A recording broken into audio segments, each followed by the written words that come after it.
Montenegro, the beautiful country that launched a citizenship by investment program back in 2019 with the goal of having 2,000 successful recipients of citizenship, has said that they want to relaunch the program.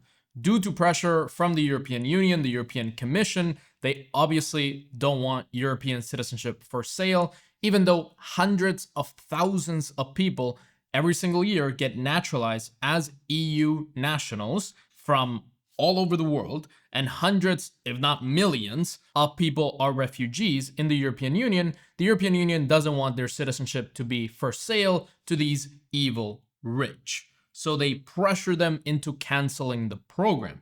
Now, they want to relaunch it because they only sold 850 spots.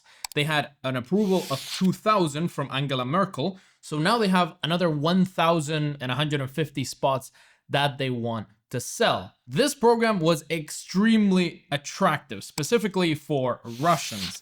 What I would assume is that if they relaunch it, they're not going to accept Russians, but you're going to get a lot of people from the United States, a lot of UK citizens, maybe a lot of Asians as well as Chinese people, Indians that want that future access to the European Union. Because although Montenegro is not part of the EU right now, they were supposed to join in 2025, although realistically, they will join in 2028.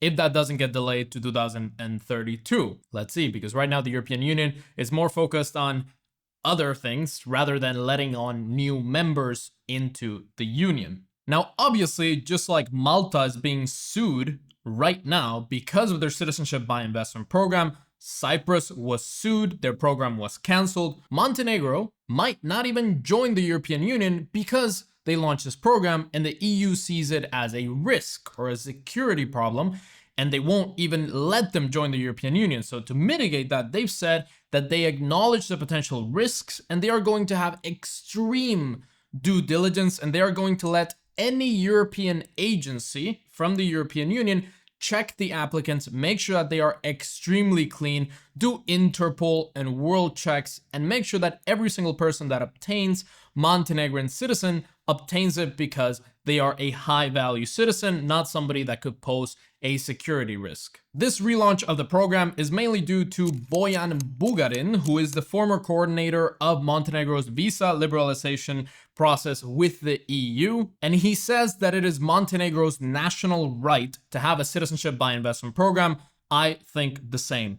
Every country does whatever they want with their citizenship. If they want to sell it, just like El Salvador, and they want to sell it for $1 million, even though everybody says that it's a stupid idea or nobody's going to go for it, maybe thousands of people go for this citizenship because they see some value in it. The value that they see in Montenegro is not only that they might join the European Union, but also that it's a safe haven. They're not in beef with pretty much any country. They're not going to war with any country. It is a beautiful country that you can live in, right next to my country, Serbia, that I absolutely love. A lot of people go for vacation in Montenegro. They absolutely love it. It's also a place with traditional values. It is not woke. It is pretty sleepy. It's very safe as well. It's pretty well developed. There's a lot of beautiful nature. So not just the fact that they will join the EU, because a lot of people, they truly don't care about joining the EU or being an EU national. They just want to have a safe haven country that is not in the Caribbean, that is not a small island, that might be right next to Europe in order to take a quick flight, or a place that they see themselves living in, and also a pretty luxurious place. You have Porto Montenegro, which is an absolutely stunning place. You have Tivat, you have Kotor, a lot of luxurious restaurants, very luxurious living that a high net worth individual could see themselves enjoying as a future citizen of that country. Mr. Bugarin has said that the Montenegrin program attracted top-tier global entrepreneurs and investors, including prominent figures from the tech industry, including top management from Google, major cosmetic and fashion industry chains, as well as bankers, doctors from the world's most prestigious clinic, and other ultra high net worth individuals. So this is not security risk. These are not migrants from Syria or Afghanistan. These are people that have a lot of money. They want to contribute to the Montenegrin economy. They want to buy real estate in Montenegro. They want to donate. That's how the program used to be. Real estate plus donation. They'll probably relaunch it at a slightly higher price just because Malta is almost $1.2 million. The Caribbean, they had to double their prices. Montenegro is going to probably have to price their program around 600,000